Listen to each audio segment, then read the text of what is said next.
Welcome to the Daily Insider here on Vegas Insider. I am Kevin Rogers. Wednesday, December 22nd, 2021, and we already have one postponement in the NBA tonight, Raptors-Bulls, which should not shock anybody since Toronto didn't have a lot of players to turn to. I mean, the Celtics even signed Joe Johnson today, so I think that the teams are eventually going to go into the big three and get some former players just to fill out these rosters. But the good news is that Week 15 of the NFL now in the books.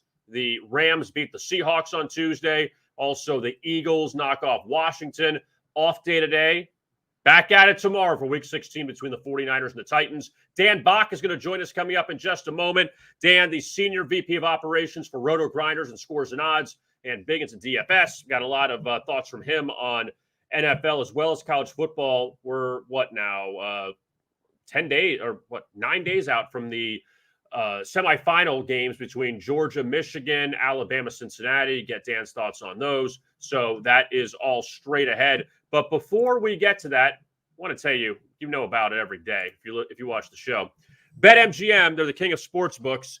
New players only. Bet $10 to win $200 if your team scores a touchdown. Bet on any NFL money line, and if your team scores a touchdown, you'll receive an additional $200 in free bets. Again, new players only, must be 21 years or older to play, and eligible in the following states: Arizona, New Jersey, Indiana, Colorado, Tennessee, West Virginia, Iowa, Virginia, Michigan, Pennsylvania, Washington, D.C. only. Full terms and conditions apply. That's BetMGM. They are the king of sports books. All right, let's bring on Dan Back, Senior VP of Operations for RotoGrinders and Scores and Odds. And he's been around RotoGrinders for a very long time. Great site if you're into DFS. And Dan, good to talk to you again. Good to see you again. And so much going on, and yet it still stays the same, right? Yeah, man. You know, our life is very tough, especially in the DFS streets, because it used to be pretty simple. We'd be doing content all week long, leading up until roster lock on Sunday. We'd watch the games. It'd be a happy day, happy life. But now we start doing content early in the week. It legitimately is useless by the time Sunday rolls around, mainly because of all this COVID news out there. And same with like NBA. You do something in the morning, your thoughts really don't matter until about 15 minutes before roster lock. So I think the way that we handicap is very much changing, but I also think like there's real opportunity here if you can get ahead of some of this news, because Kev, last week, you saw it as well as I did. Like, we saw more line movement in NFL games than I've ever seen in my life. And I'm talking, almost 10-point movement across, from favorite to underdog within a given week, all driven by this COVID news. So there's real opportunity here in sports betting if you're smart about it, but you really got to kind of think ahead, be on top of the news,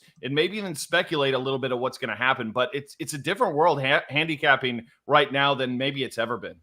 From the DFS standpoint, Dan, I mean, you bring up the Raiders-Browns because we saw that was the biggest example this past weekend. Game was scheduled for Saturday. Browns were favored. Game got pushed back to Monday. Browns had half their roster, it seems like, in the protocol. Then we find out Monday afternoon Baker Mayfield's not going to play. How do you deal with that? Do you almost say that if the games are early and you know that players are going to play, don't risk it for a guy maybe playing Sunday, Monday, because guys could be out? How do you do it from that standpoint to right now to make sure you'd rather have a player play and not be great as opposed to having a player there that gets zero because he's out? Yeah, most of the sites these days are running what they call late swap. So if somebody would be out, for example, if you had Mayfield in and the game comes up and then he's ruled out, you can usually make that swap to the other quarterback. Now, obviously, you're not building as much of an optimal team because the salary will be different. So, in our world, in the DFS world, it's not that huge of a deal, except, again, like I said, the content that you do early in the week really becomes more useless as the news kind of comes out. But that's the real difference, though, from the betting world, where you're making your wager in real time based on the news that's in front of you. And when you make that wager, it's locked in. Where in DFS, basically the lineups don't lock. Your lineup doesn't lock until that game starts. So we can always make those sort of pivots along the way. And it's more of just kind of stress in that you have to be around right after the inactives fall and right before the game start. I mean, heck, even this past week, I think there was a kicker who got hurt in the pregame warmup. So DFS is a little bit different from betting in that capacity. I think there's a better edge to be had in the betting world if you can kind of somewhat predict what's going to happen with some of this news week to week. Where DFS, it's more just reacting to it and then making the optimal choice right before that lineup actually locks. With now, 3 weeks left in the NFL season, how are you approaching this from a DFS standpoint, from a betting standpoint? How are you looking at it and saying, all right, now you can kind of just say be ahead of things, because now you see like Kansas City, we'll get to them in a second. They got a bunch of COVID issues. That how do you approach this and try to wait till the end, at least from a betting standpoint, to make sure, okay, Tyreek Hill is playing or he's not playing, Travis Kelce is playing or not playing before I make my move, as opposed to let me see what happens and hope they play, and then you find out they don't play. Yeah, and the problem is that like the rules are changing on the fly. What the NFL said they were going to do last week is not what the NFL is going to do this week. And I think we're kind of seeing it here a little bit, because for me, this Chiefs-Pittsburgh line doesn't feel accurate based on kind of what's been coming out. You've got the Chiefs at, -8 or 7.5, wherever you're looking at. And that's without Tyreek Hill and Travis Kelce, who are in the protocol. I have a real hard time seeing the Chiefs being a 7.5 point favorite with those guys not playing. And I think what Vegas thinks, or the odds makers think, is that those guys are still going to pass protocol before the game plays, because or they think the game is going to potentially move or something along those lines, because that line, absolutely, if you take those guys out, I am all in on the Steelers -8 or 7.5 or +8, +7.5. If we get no Tyreek, we get no Kelce. But the fact that they haven't moved that line really kind of makes me believe that they're in the odds makers think those guys are going to go. So for me, I think the value lies in just playing the +8 on the Steelers here. If those guys end up not playing, you're going to get really good closing line value, because I think that line will fall, pretty dramatically, maybe to like even -3 or something to Kansas City's side. So that's my play on that game, just because I don't think they're accounting for them out, at least in the way that I model it. I think 8 is too much when you take out their top two offensive players, not named Mahomes. And also, too, Dan, when you look at Kansas City, that they've done such a great job recently as far as, defensively. I mean, I know that Herbert, had some moments last week. I want to skip to one thing. What did you make of the whole Brandon Staley thing last week with the Chiefs-Chargers game on Thursday night? I'm learning that, a lot of people don't understand math. And yes, there's, people like to talk about momentum, and there's more than just analytics when you break down football, but you're either a believer or you're not, and you can't take this middle ground. And I have mucho respect for Staley. I think he's ahead of the game here, and it didn't work out. End of the day, it didn't work out. Was it the wrong decision? If you do it more times than not, it's going to pay off. And people will look at that game and say, oh, well, they should have kicked, it lost them the game. But then they don't look back at the times earlier this season where he did similar things and it resulted in them winning. So you got to look at things from the larger perspective, the macro perspective, instead of just this singular instance where it didn't work out. Because more times than not this season, that strategy has worked out great for Staley and San Diego, or LA, I guess. And I think that I think he's ahead of the game. Now, where I find it kind of interesting is Harbaugh, who pretends to be this analytics guy, and then we suddenly get him mic'd up last game and going to his players saying, "Do you want to go for 2, or do you want to kick the field? Do you want to kick the extra point?" Like, you're either analytics or you're not, and that kind of bothers me a little bit more than a guy who's sticking to his guns and says, "This is my game plan. This is what the math tells me I should do, and I'm going to follow it." I memean, I did not agree with some of the decisions that Staley did. I don't think that all 3 times you should have kicked field goals. I don't agree with that. I thought on the 27, that one you had to take the points there. Before the half, I was a little torn on that one. Herbert got the pass knocked down. And on the first drive, Dan, when you had the opening kickoff. Guy trips on himself. Should have been a touchdown even before Herbert got out there. You had 4 shots there. I think you had to try to go for the touchdown. I think that there was the third one I didn't like. The first 2 I was okay with.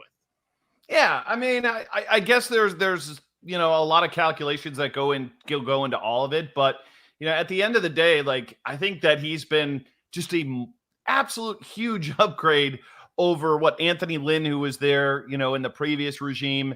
And this is his first year as head coach. And I think he's doing a tremendous job. So I think it's somewhat unwarranted when you consider that the improvement that team has really made. And the fact that, Mike Williams, who was an afterthought in the previous regime, is turned into a legit playmaker for them. And I think Staley's a great coach. So, I'm certainly not going to sit here and micromanage or be super critical of one game. When you look at the totality of everything he's accomplished, it's been pretty darn good. So for me, I think he deserves a pass, even if you think he's somewhat wrong in a decision he made.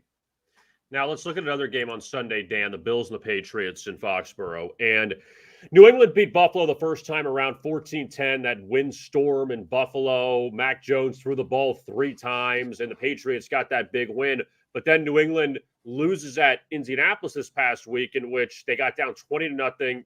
Patriots came back, made it 20-17, had a shot there until the Jonathan Taylor long touchdown put it away for the Colts. But do you think Buffalo can rebound here? Cole Beasley's out. He's in the protocol for the Bills.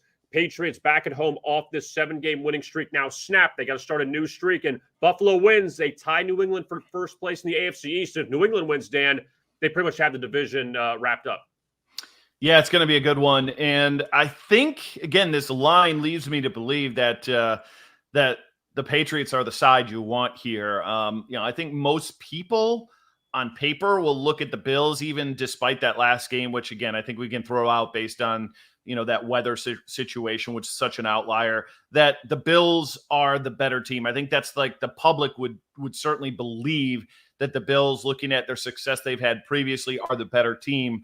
But the Patriots at -2.5, given they are at home, I think Vegas has taken a stand here. And I haven't seen the money figures, probably not a whole lot on either side yet, but I'll be shocked if the Bills do not get most of the money bet on them in this spot as an underdog, especially coming off that last game where, let's face it, Buffalo looked good. The Patriots looked pretty darn bad for most of that game. So I think I'm not ready to really trust Mac Jones. I think the sharp side is going to be the Patriot side, but I'm not sure that I'm quite the believer yet myself, because the best player in the field is undoubtedly Josh Allen, and more times than not, in these tight games, I want the quarterback who I trust more. And yeah, last time these teams played, Mac got the better of them. I think I like the Bills side, but I do think it's also the square side. I do not like this game at all. Yeah, I mean, that's kind of the way I'm feeling. I do not like it, and I think for me it's going to be a pass. Now, I want to talk with you, Dan, about the 2 semifinal games in college football coming up December 31st. Let's start with Georgia and Michigan. It's going to be at Hard Rock Stadium, the Orange Bowl. All right, I've had several guests on that we've discussed this game, Dan, and for Georgia, they can't beat Alabama. We've seen that with Kirby Smart against Nick Saban. And I say they can't. They haven't. They know they beat Michigan. Chances are Cincinnati's not beating Alabama. So you get Alabama again trying to beat this team you've had a lot of problems with. Michigan's got the momentum. Harbaugh's playing with house money right now. He loses, so what? You beat Ohio State, you won the Big Ten. It's fine. But Michigan getting these kind of points here against a Georgia team, maybe they were a little exposed here. What do you think about this matchup at the Orange Bowl? Yeah, I think my favorite bet in this game is going to be the under here. I think that Georgia likely wins, but those points are, I think, too many to give up to Michigan. The big thing here is Georgia in that Alabama game. I don't want to say they had nothing to play for, but it was a unique spot where they knew if they lost that game, they were still going to be in the playoffs, where they were going against an Alabama team that they win, they're in, they lose, they're out. So that was a much different motivational side of things between both of those teams in that game. And I just think up to that point, this Georgia team has been talked about one of the best defenses we've seen in college football easily in the last decade, maybe even longer. So Michigan has looked good, no question about it. Offensively, between Haskins, Corum is, coming back from injury. But at the end of the day, I just don't see Cade McNamara being able to make enough plays against this just vaunted Georgia defense to be able to eke out a win here, or even just eke out enough points to, I think, see this game go over 44.5. Because I think Michigan's defense is good. I think Hutchinson is the real deal, probably going to be number 1 or number 2 in the draft this next year. And I expect them to put enough pressure there on Georgia to make them uncomfortable. So for me, I think this is a grinded out game. I think it's like 20-17 or something along those lines. But at the end of the day, if I'm picking a side, I think Georgia wins, but I like under the points. I think this is an ugly game. Yeah, and also Georgia, Dan, that I think we all knew they were in even if they lost. Out of all the teams, obviously, Michigan needed to win, Alabama needed to win, Cincinnati needed to win, but Georgia had that padding where if they lost that game, there's no way they were going to be out of the top 4. Yeah, and again, it just goes back to that motivational side of things where Bama was completely desperate in that game and coming off maybe one of their worst performances of the week, and they heard about it against Auburn that week prior. Bryce Young, this was his game to win the Heisman, and he won it. So I just kind of want to throw that game out, and if you do throw that game out, Georgia looks like far the better team, and I just can't imagine that Michigan offense scoring enough points against that defense, because I don't think they're anywhere close to the talent that Alabama has offensively. And I think that's the big difference here. So, that's my take on that one. All right, let's flip now to Alabama, Cincinnati in Dallas, Arlington, the Cotton Bowl. Alabama laying nearly 2 touchdowns. Cincinnati, this is your chance at the dance. And I was always in, Dan, for Cincinnati to be in the Final Four. Give them the opportunity. They should be in over a 1 or 2 loss team. Let's see what you could do against Alabama. Chances are, with this line, you see it, we all think Alabama's going to advance past Cincinnati. But let's see what you could do here. Cincinnati's going to the Big 12 in a few years, too. So it's not like they're, just going to be in the American. They're going to move up in class soon. But what do you think here if Saban, who's had a great record in these semifinal games, have had great turnouts, they've had blowouts. What do you think about this with Bama and Cincinnati? Yeah, I think this is, and it's going to be closer than people think. Cincinnati is the real deal. If you look at them over the last 3 years, they've just been outstanding. And going on the road, beating a Notre Dame team, that was their only loss throughout the year. I don't know what more they can do to kind of prove to people that they're legitimate. And I think something that's not being talked about enough is John Mechie, going down with injury that last game against Georgia and being out, for the playoffs. I mean, Mechie was one of the main offensive weapons that they have. Now, they still have Jamison Williams, who is an outstanding player, transfer from Ohio State. But what you don't realize from a matchup perspective is where Cincinnati is at its best is in that secondary. They've got a guy named Sauce Gardner, I believe his name is. And this guy has been absolutely locked down. Now, given being locked down against, people from the AAC versus, SEC competition is one thing, but they do have high-level NFL talent in that secondary. And when you combine that with Desmond Ridder, who has been through it all. I mean, he had Georgia on the ropes last year in a bowl game where both teams were playing all out. I think Cincinnati can make this a game. I think that the key for this game for Cincinnati is to have it played at their pace. They can't get into a track meet with Alabama and expect to win. But if this is another game that can be slower in pace, limit the possessions, I think Cincinnati has the defense to make it happen. The big question is, can their offensive line hold up against Bama? That's the biggest question we have in this game. The only good news we have for Cincinnati is Ritter's got some mobility to him. So they can't expect necessarily for him to sit in the pocket and pick that defense apart. That's not going to happen. Ritter's got to make plays, but what is he, 4th, 5th-year senior?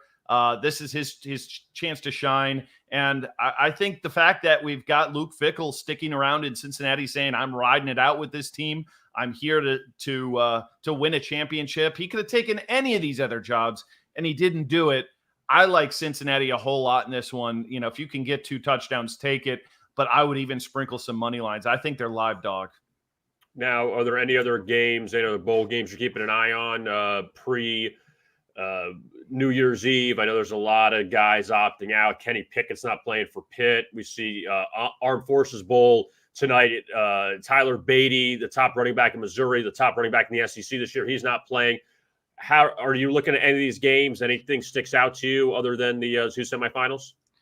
Yeah, I mean, I think tonight's game, Army is definitely the side you want. Hopefully you got it a little bit earlier when it was -3 and now it's up to a touchdown. But the one thing I've learned handicapping these games from a fantasy perspective is Missouri's rush defense is absolutely awful, like one of the worst in all of college football. And they're facing a team where all they do is run.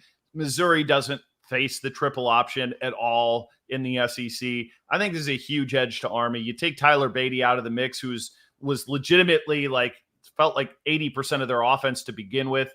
I think even though you're laying the points here on Army, if you can get it less than a touchdown, I would absolutely take it. But, this is a spot where it's hard to take, a team running the option to win by double digits. But I think this is a spot where it could happen. Just from a matchup perspective, Army really fits well against this Missouri defense. And like I say, you take out Beatty and I think it's clear that's the side I'd want to be on. Now, Dan, before I let you go, you're based in Jacksonville. I'm going to put someone up on the screen. Tell me what you think of this guy. You know what? I am very happy that that Khan made the move that he did. I think the real question is, where do they go from here? But it was an experiment. It was a failed one. It might cost him $45 million, but you know what? He's eating it like he should have. And man, as a Jags fan, I couldn't be happier to see Urban Meyer be out as their head coach. But Trevor Lawrence, I'm not going to lie, not the rookie season I was expecting. I think he's got 1 touchdown pass over the last 6 games or something, which is just unbelievable to me. But they get the Jets this week, so I don't know. They got blown out by the Texans. They'll probably lose to the Jets, but Aiden Hutchinson or the Thibodeau maybe will be the next guys that we can draft at number 1. We'll see. Well, the Jets have a lot of guys in the protocol. I mean, that's obviously not helping them considering the season they've had. And also, Robert Saleh is in the protocol too now. So the Jets, you got the rookies going at it, Zach Wilson and Trevor Lawrence. So I don't think they're sending Nance and Romo to that game. No, I don't know. I'd put it this way. If you are on the broadcast team for that game, then you know that you are absolutely at the bottom of that broadcasting totem pole over there at CBS. There's no question about that. Yeah, even if it's New York, you're being sent to 2% of the country. So only people are going to hear you in the sports bars. Dan Back, Senior VP of Operations for RotoGrinders and Scores and Odds. And you can find Dan on Twitter at Dan_BACK, spelled back, but it's pronounced Bach. So, Dan, thank you so much for the time. We appreciate it. Happy holidays, and we'll talk to you soon. Sounds great, Kevin. Thanks for having me. All right, there is Dan Bach, and always good talking to him, talking plenty of football. And he likes Cincinnati in that semifinal game against Alabama. You really wonder with the Crimson Tide playing, in a sense, their game of the year, saving their season by beating Georgia in the SEC championship. How much now, we know Saban's one of the best, if not the best out there, and Bama won the championship last year. They have the Heisman Trophy winner again in Bryce Young. But Cincinnati, the other good point that Dan made was Luke Fickell could have easily gone to USC or Notre Dame or Oklahoma or any of these jobs that were open. He stayed at Cincinnati, and that shows a lot of faith in his program. And I mentioned, too, they're going to the Big 12 in a few years, so they're going to move out of the American. They're going to move up in the football world. But this is their shot, and who knows if Michigan beats Georgia in the Orange Bowl.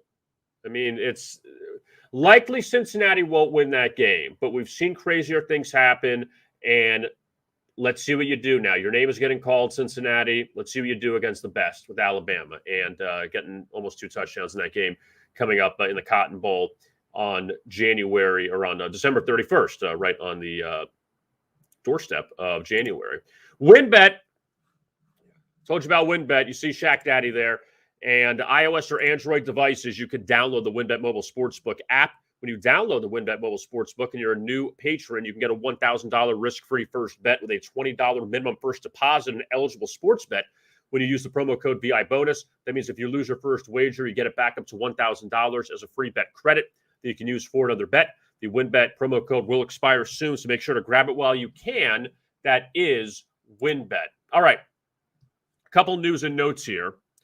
NBA, Raptors and Bulls, they're wiped out tonight, which is not shocking because the Raptors were out of guys. Bulls have actually played a few games now. They were in the protocol or in the pause, whatever you want to call it, for a while, for about a week or so. They played 2 games. They've beaten the Lakers and Rockets already at home. Now they're supposed to get Toronto, and that game wiped out. So they'll make up that game somewhere down the line. And Adam Silver, commissioner of the NBA, came out yesterday. He was on ESPN, and he said, we're not pausing. We're going to keep going.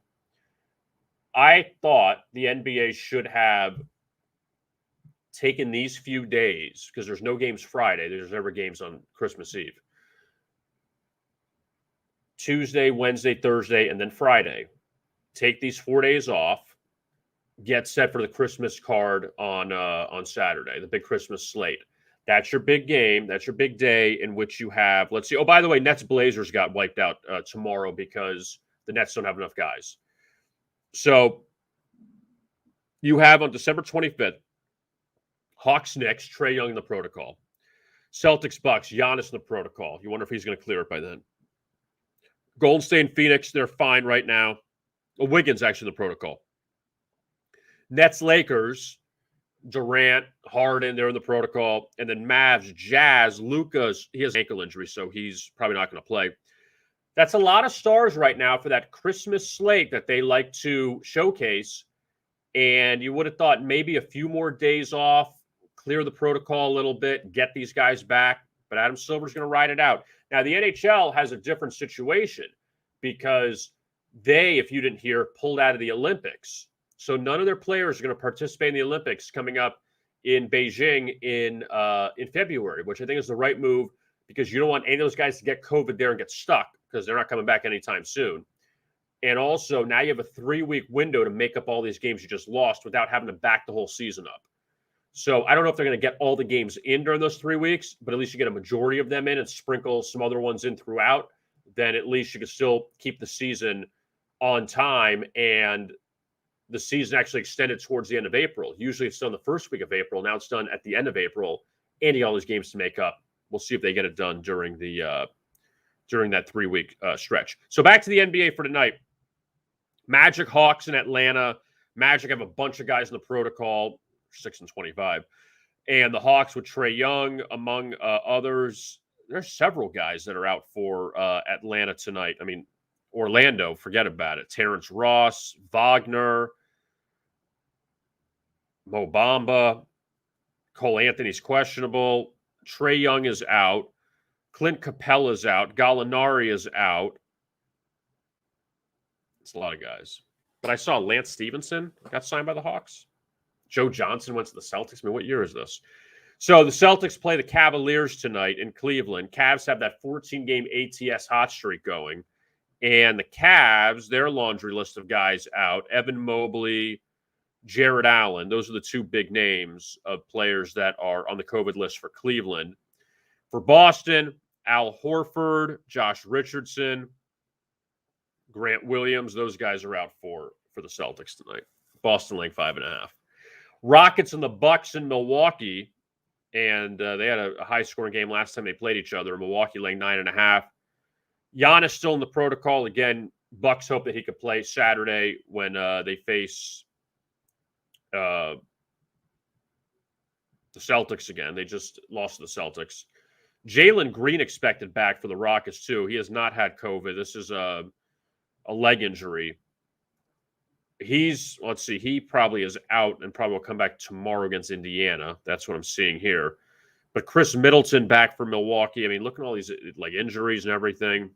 Nuggets and the Thunder in Oklahoma City. Denver laying 6.5. OKC off that win over Memphis. You don't really have You don't really have any COVID issues with those teams.